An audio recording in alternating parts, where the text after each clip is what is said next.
Learning is a continuous process, because if you were to stop learning, you wouldn't be able to get through where you are right now, because everything is moving forward. Everything becomes new, and there will be a lot of new things that will be discovered. That is why learning is such a powerful weapon that you shouldn't discard it from your life, but to use it every day. The weather may fool you. It's kind of cloudy, but the relative temperature in the city is 33 Celsius.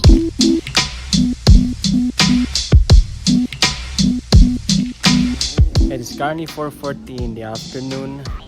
Yes, the weather that I just explained to you went a little higher. It was kind of humid. Despite the cloudy weather, it was still pretty warm. We just arrived home not more than 2 hours ago, but exactly 1 hour ago. Just what I have said, learning is a continuous process.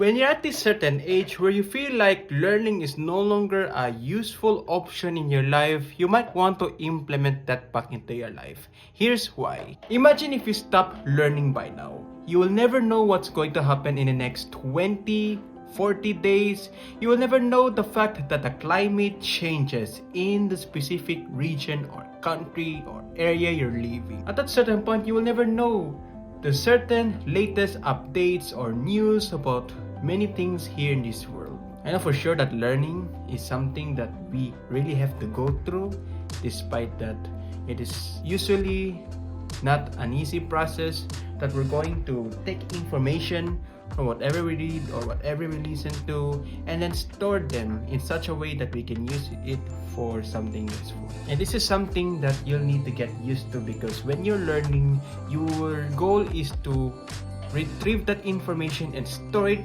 that you'll be able to use it in the long run, or you'll apply certain principles by using your information that you've learned. So when you're trying to learn something new, it is much easier for your brain to process this information from your short-term part of the brain into the long-term part of your brain.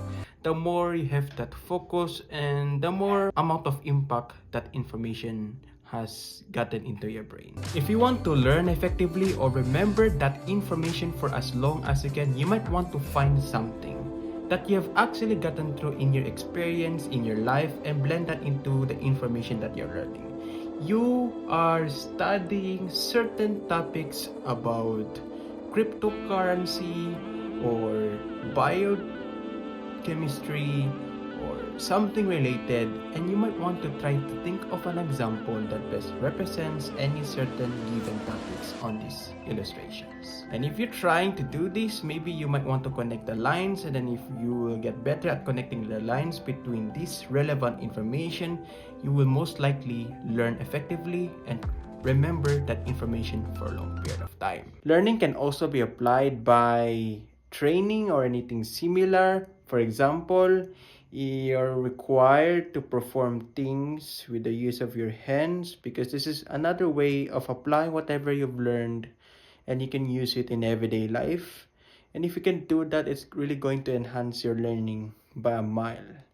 And I suggest that when you learn, you're also going to take actions, and you're also going to apply. And learning is something that I need to be better at, because when I learn, when I study, when I take notes, what I usually do is I'll just absorb information without applying. That is why 50 to 80% of the information that I've gained within 2 to 3 days will be forgotten.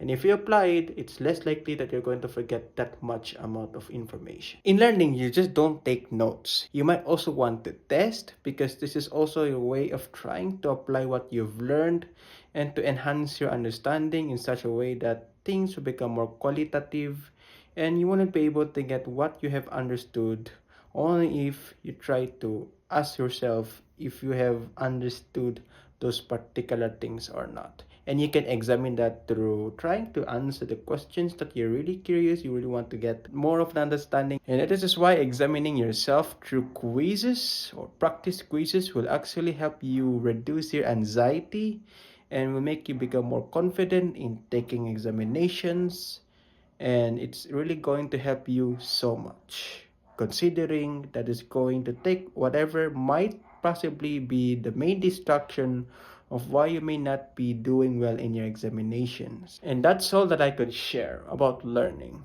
And it's already night. Maybe it's time that I will end this video here. If you're watching this on YouTube, if you have not yet subscribed, hit subscribe. And if you're watching this on Facebook, hit follow. I'll see you in the next video.